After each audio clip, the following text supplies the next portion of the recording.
Graça e paz, irmãos. Louvamos o nome do Senhor nessa manhã. Somos muito gratos a Ele. Uma alegria especial no coração de ver tantos rostos que há algum tempo nós não víamos. Que alegria. Eu imagino também a alegria no coração do Senhor, por uma vez mais nos reunir, nos colocar juntos. Bendito seja o nome dEle. A Ele toda a honra e toda a glória. Nós estamos aqui por causa dEle, amados. Como nós cantamos agora, buscou-me. Foi Ele quem nos buscou. Nós estamos aqui porque fomos buscados, achados, encontrados pelo nosso Senhor. Glórias a Ele, amados. Eu vou pedir para vocês abrirem, nós vamos meditar em alguns textos da palavra, duas passagens especificamente. Mateus capítulo 18, é o primeiro texto que eu quero tomar aqui. Vou fazer só apenas uma menção desse texto. Em seguida nós iremos para Lucas, onde nós teremos um pouco mais de luz a respeito do que nós vamos falar e compartilhar. A partir do versículo 11, um texto muito conhecido por nós, e vem muito ao encontro daquilo que nós acabamos de cantar, que diz que o Filho do Homem, ele veio buscar e salvar o que estava perdido. E quem é esse homem dentre nós? Quem é esse homem que está aqui conosco nessa manhã? Então ele diz mais, versículo 12: que vos parece? Se algum homem tiver 100 ovelhas, e uma delas se desgarrar, ele não irá pelos montes, deixando as 99, em busca daquela que se desgarrou? E se porventura acha, em verdade vos digo, que maior prazer tem por aquela do que pelas 99, que não se desgarraram. Lucas capítulo 15. Nós vamos ver então um texto paralelo. É interessante notar que se você olhar para o contexto das duas passagens, você vai perceber que Jesus falou ela duas vezes. Então, ou seja, não é que Lucas está replicando aquilo que Mateus disse e vice-versa, repetindo aquilo que Mateus disse e vice-versa. Na verdade, são contextos diferentes. Então nós entendemos, até por causa dos detalhes das duas, que Jesus disse isso duas vezes. Eu queria que isso fosse muito significativo para você. Jesus está falando com você duas vezes. Versículo 3 do capítulo 15 de Lucas, ele lhes propôs esta parábola, dizendo: que homem dentre vós, tendo 100 ovelhas e perdendo uma delas, não deixa no deserto as 99 e não vai após a perdida até que venha achá-la? E achando-a, a põe sobre os seus ombros, cheio de júbilo, cheio de alegria, e chegando à sua casa, convoca os amigos, convoca os vizinhos, dizendo: alegrai-vos comigo, porque eu já achei a minha ovelha perdida. Eu digo-vos que assim haverá muito mais alegria no céu por um pecador que se arrepende, do que por 99 justos que não necessitam de arrependimento. E meditando sobre esses textos recentemente, eu me deparei com uma notícia na semana, final agora do mês, na semana passada, retrasada, dia 28 especificamente de setembro, um homem na Turquia, ele saiu, despediu da esposa, e ia sair com alguns amigos, e ele não voltou para casa. E aí essa esposa, ela acionou lá o serviço de resgate, um dia depois, e esse homem, ele acabou, a história é que ele acabou dormindo numa casa perdida lá, e ele acordou com aquela equipe de resgate procurando alguém, e ele falou: não, eu vou ajudar vocês a encontrar também. E começou a ajudar os homens a encontrar, e não sabia quem ele estava procurando na verdade. E aí, de repente, ele queria saber quem é que ele estava procurando, mas ele ia ajudando os homens a procurá-lo. Aí até que um amigo dele chegou. Aliás, antes disso, eles começaram a chamar por um nome. Vamos começar a chamar ele pelo nome, porque quem sabe assim ele vai nos ouvir. Começaram a gritar no dele. Aí ele chamou a equipe de resgate e disse: olha, esse homem que vocês estão procurando sou eu mesmo. Ele estava ali ajudando eles a procurarem, e disse: vocês, eles não acreditaram nele. Falaram: não, esse cara deve estar blefando. E aí até que chegou um amigo dele e falou: não, é ele mesmo, já está encontrado, encontrou. Ou seja, irmãos, o pior perdido é aquele que não sabe que está perdido. E o pior perdido é aquele que acha que ele mesmo pode se encontrar. Esse é o pior dos perdidos. E o Senhor, Ele sabe muito bem quem é que Ele deve encontrar. E nessa passagem aqui do Evangelho de Lucas, no capítulo 15, vocês sabem, nós temos aqui 3 conhecidos perdidos. E o primeiro perdido é essa ovelha que nós acabamos de ler. Onde aquele pastor deixa tudo para buscar uma única ovelha. E a segunda é uma dracma perdida. Um aparente objeto sem nenhum valor, apenas uma dracma. E o terceiro perdido é um filho perdido. A ovelha, ela precisa ser procurada, precisa ser buscada. Já a dracma, ela precisa ser encontrada. E o filho, ele precisa ser esperado. Então, pelo que o Senhor está falando aqui, nós temos esses 3 tipos de perdidos. Um que nós temos que procurar e buscar. Um que precisa ser encontrado, mas ele está dentro da própria casa, dentro do próprio lugar. Então, a palavra diz que aquela mulher varreu a casa, procurando aquela dracma. Isso é muito significativo, porque é um objeto de pequeno valor, irmãos. Ninguém perde muito tempo com uma dracma. Perdeu lá 1 centavo, R$1. Perdeu-se. Mas o fato é que, segundo consta a tradição, quando uma mulher casava, ela recebia 10 dracmas. Então, cada uma daquelas tinha muito valor. Então, a gente pode achar que não tem valor dentro desse aspecto de estar dentro da casa. Isso não é verdade. A mulher varre aquela casa procurando. E o terceiro perdido é aquele que está perdido no mundo, que é o filho. Então, se a gente for pegar aqui lições dentro disso. Quanto ao filho, não importa o que você fez. Não importa o que vão pensar de você quando você voltar. Apenas volte para casa. Quanto à dracma, não há ninguém de pouco valor na casa de Deus. Todos têm o seu valor. Por mais indigno que você possa pensar que é, você serve a Deus quando você é servido por Deus e quando você adora a Deus. E dessa única ovelhinha perdida, ela não é menos importante do que as 99 que ficaram lá no aprisco. Aliás, no aprisco é como a gente canta, né? Você não leu aprisco aí. Que a gente canta lá no aprisco, não é assim? Vocês lembram da música da ovelha perdida? Eram 100 ovelhas juntas no aprisco. Né? Eram 100 ovelhas que a mãe te cuidou, porém numa tarde, ao contá-las todas, lhe faltava uma, e triste chorou. As 99 deixou no deserto, e pelas montanhas a buscá-la foi, a encontrou gemendo, tremendo de frio, curou suas feridas, a pôs em seus ombros e ao redil voltou. Amém. Esse é o nosso pastor, é ele. E você encontra algumas coisas peculiares aqui nessas 3 parábolas. Uma delas, o verbo perder, você encontra em cada uma delas. Perdi. Está perdida. O verbo encontrar também está em cada uma delas. E o verbo regozijar-se também, se alegrar, está em cada uma delas. E eu fiquei me perguntando, se Jesus fosse contar essa parábola hoje, irmãos, será que ele tiraria esse verbo regozijar-se, se alegrar? Será que ele ia falar assim, não, olha o que o mundo está passando, a gente não tem motivo para se alegrar não, gente. A gente tem que ficar preocupado com o amanhã, nós temos que ficar preocupado com as coisas, nós temos que ficar extremamente preocupados. Irmãos, o verbo regozijar aqui, ele é extremamente significativo, porque uma outra particularidade dessas 3 parábolas é que em cada uma delas há uma festa.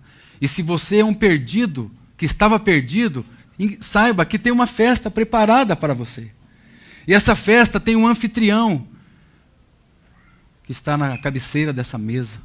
É o nosso Senhor, que morreu, como nós cantamos agora há pouco. Olha que estrofe preciosa. Enquanto as horas passam, eu tenho gozo e paz, e aguardo o meu bom mestre, que tão feliz me faz. Jesus a mim virá buscar, então para sempre irei gozar. Então para sempre irei gozar. Outra particularidade, irmãos, é que a parábola da ovelha e da dracma, ela convoca os amigos e os vizinhos para essa festa. Né? Olha quantos amigos nós temos aqui. O Senhor Jesus disse assim, eu já não chamo vocês mais de servo, mas chamo vocês de amigos. Né? E outra parábola do filho, tem lá que é com músicas e com danças. Ou seja, havia instrumentos ali. Havia gente tocando, a gente feliz, alegre, contente. Por quê? Porque aquele filho voltou para casa. É interessante que se você pegar algumas dessas parábolas, eu não quero me delongar muito nessa introdução, mas é muito interessante que tem festa aqui que ficou mais caro do que o objeto. Sabe? Você gastou mais com a festa do que com o objeto em si. A mesma coisa de você comprar um cofre, pagar 10 mil reais num bom cofre, seguro, para guardar 10 reais lá dentro. Foi a mesma coisa. E assim é o Senhor. Ele pagou um alto preço para que você participasse de uma festa. Dessa festa, a festa da alegria, a festa do prazer, de saber que nós somos dele, que ele é nosso. Amados irmãos, que bênção. E o versículo 4 diz assim: que homem dentre vós, tendo 100 ovelhas e perdendo uma. Olha só essa expressão, ovelhas e perdendo. Essa expressão aqui ela é muito forte. E ela é muito significativa porque ela representa posse. Ela representa uma propriedade. Né? Você pode traduzir ela da seguinte maneira: minha ovelha, minha perdida. A minha ovelha, a minha perdida. Mas o foco da parábola, amados, e aqui então eu quero colocar no ponto que nós devemos caminhar, não é a ovelha perdida. O foco aqui também não são as 99 que ficaram no aprisco. Quem dentre vós é o homem? Jesus estava falando que somente ele teria essa condição de deixar as 99 lá atrás e ir buscar uma perdida. Somente ele. Vocês se lembram lá do paralítico, de João no capítulo 5? Ele estava lá já há 38 anos. Jesus chega para ele, se apresenta e diz assim: o que queres que eu te faça? E aí ele diz assim para o Senhor: eu não tenho nenhum homem que quando a água é agitada me coloque no poço. Não tem nenhum homem, o homem estava diante dele. Ele só não reconheceu. Mas o homem estava diante dele. Como aquela mulher também, do capítulo 4, né, também de João, a mulher samaritana. Ela disse para o Senhor: eu sei que o Messias, que se chama Cristo, ele há de vir. Aí Jesus olha para ela e disse: sou eu que falo contigo. Esse homem se apresenta, esse homem não se esconde. Então quem é o homem que nos buscou? Quem foi esse homem? Jesus ele diz lá no Evangelho de João, ainda no capítulo 10, eu sou o bom pastor. E o bom pastor é aquele que dá a sua vida pelas ovelhas. Irmãos, esse homem, ele possuía 100 ovelhas. E segundo a tradição do Oriente, segundo a tradição ali da Palestina, era um homem muito rico. Não era qualquer um que tinha 100 ovelhas. Eram poucos. Agora, ele perdeu uma. Né? Ele perdeu 1%. Seria uma insanidade, digamos assim, deixar as 99 lá, no deserto, no campo, no aprisco, para buscar aquela uma que estava perdida. Pode ser que alguma delas lá estivesse prenha. Né? E daqui a pouco ele já teria 100 de novo, 110, 120, 200 ovelhas. Mas ele se importa com essa única. Ele deixou as 99 lá no deserto para buscar nos campos. Mateus fala que subiu as montanhas para buscar essa ovelha perdida. E nós sabemos que a ovelha se perde mesmo, irmãos. A ovelha é desgarrada. A ovelha é um animal tolo. Vocês conhecem as características dela. Ela é tolinha, ela fica agitada. Ela é um animal que precisa ser pastoreado. Ela não ia conseguir voltar para casa sozinha, em hipótese alguma. Não ia conseguir voltar para casa. Em 2004, também outro fato, ocorrido na Nova Zelândia. Uma ovelha se perdeu. Passaram-se quase 7 anos. E por incrível, por um milagre que possa parecer, essa ovelha foi encontrada depois. Ela foi batizada com o nome de Shurek. Né? Vocês imaginam quão linda ela deve ter sido encontrada depois desses 6 anos, quase 7 anos. Ela estava com uma pelagem enorme. Aliás, ela foi até para um programa de televisão. Vocês podem procurar isso aí no TV Google que vocês vão encontrar. Foi tosada ao vivo. 27 quilos de lã foi tirada. Mas teve um problema, irmãos. Ela teve que ser sacrificada. Porque uma ovelha não pode ficar sem um pastor. Uma ovelha não pode ficar ausente da sua casa. Uma ovelha precisa estar junto. Uma ovelha precisa estar junto dos demais. É assim que funciona. É assim que o Senhor nos conta. É assim que Ele nos fala. Aquela ovelha, Shurek, ela ficou doente. Adoecida.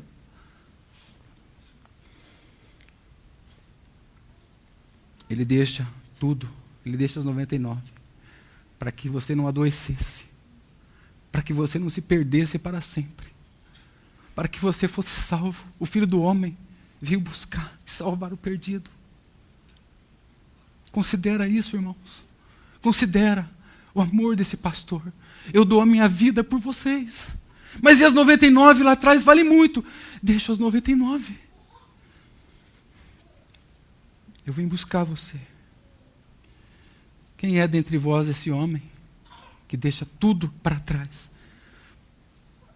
Irmãos, lá em 2 Coríntios, a palavra de Deus diz assim, que pela graça de Deus, Ele sendo rico, Ele se fez pobre por amor de você. Ele deixou toda a riqueza dele para trás. Ele deixou o Pai, a comunhão com o Espírito Santo. Ele deixou a glória para vir buscar o perdido pecador. É isso que nós estamos comemorando aqui nessa manhã. São louvores, são honras, são glórias a esse Deus maravilhoso que não nos deixou perdidos. A palavra de Deus ainda diz que no versículo 5 que Ele coloca essa ovelha sobre os seus ombros. Isso tem que ser significativo para você também, porque você não pode andar sozinho. Você precisa dos ombros do pastor. Você precisa dele. Isaías, capítulo 9, vai falar que o governo de Deus está sobre os seus ombros. Essa palavra pode ser traduzida por o domínio do Senhor estará sobre os seus ombros. Foi ali que Ele te colocou. Ou a soberania dele estará sobre os seus ombros. Foi ali nos ombros que Ele tomou aquela ovelha perdida. Mas aqueles ombros também, irmãos, foi imobilizado na cruz do Calvário, para que você fosse salvo e não se perdesse eternamente. Foi ali na cruz do Calvário. Foi naquela cruz onde Ele te salvou e te encontrou para sempre. Irmãos, o profeta Isaías ainda vai falar que Ele tomou sobre si as nossas enfermidades, as nossas dores, tudo Ele tomou sobre si. O castigo que nos traz a paz estava sobre Ele. Que homem, quem é dentre vós este homem, especialista em nos colocar sobre os seus ombros, especialista em se oferecer por causa de indignos pecadores? O apóstolo Pedro vai dizer que Ele mesmo, levando em seu corpo os nossos pecados sobre o madeiro. Louvado seja o nome do Senhor. Versículo 6 diz que, chegando na casa, Ele convocou os amigos e disse: alegrai-vos comigo. É uma convocação. Essa palavra tem aquele mesmo sentido lá de Lucas também, né? Capítulo 22, que diz assim, fazei isto em memória de mim. Essa palavra fazei é uma convocação. Você está sendo convocado a esta mesa agora. Claro, essa mesa são para as ovelhas, essa mesa são para os salvos. Essa mesa foi para quem se entregou genuinamente. Se você ainda não fez isso no teu coração, você tem duas opções. A primeira, não se achegue nessa mesa. Mas a segunda, se entregue agora e se achegue confiadamente. Porque Ele entregou o seu corpo, Ele derramou o seu sangue por causa de você. Você é um convidado especial. Então há uma convocação para todo aquele que entregou o seu coração ao Senhor. E é isso que Ele faz. Ele convoca os seus amigos. Porque eu achei, Ele falou o motivo. Porque eu achei, ela estava perdida. Eu achei a minha ovelha. Eu achei a minha perdida. Que homem dentre vós, amados, pagaria tão caro por uma festa, né? Vocês viram quão caro custou essa festa? Nós estamos aqui porque o Senhor Jesus fez essa obra. Essa festa custou muito caro. A vida dele valia muito mais do que a sua. Era um cofre mais caro do que o próprio objeto que ia ser guardado nele. Que homem dentre vós te colocaria sobre os seus ombros? E ele conta essa parábola 2 vezes. Se lembre disso, porque ele está insistindo com você. Ele quer repetir isso mais uma vez para você. Eu estou te buscando. Não importa onde você está, né? Se você está nas montanhas, perdido no deserto, se você está perdido aqui dentro da casa, você precisa ser achado. Não importa se eu vou ter que esperar você, eu vou te esperar. Como aquele pai que ficou ali, esperando o filho voltar. Não importa se você é pequeno, se você tem pouco valor, grande, muito valor, não importa. O que importa é que Ele arriscou tudo, deixou tudo, por causa de indignos pecadores. Somente Ele é digno, amados. Não há outro digno no universo. Eu tenho aqui na minha anotação, escrito aqui, conclusão da mensagem. Eu não tenho conclusão, a conclusão são os irmãos. Agora nós vamos concluir essa mensagem. Cada um de nós, com orações, com uma palavra, com um texto bíblico, Eu não tenho conclusão, irmãos. A conclusão é da igreja. É nós agora que vamos olhar para esse pastor bendito e vamos adorá-lo. Que ele possa nos usar para a sua honra e para a sua glória. Em nome de Jesus.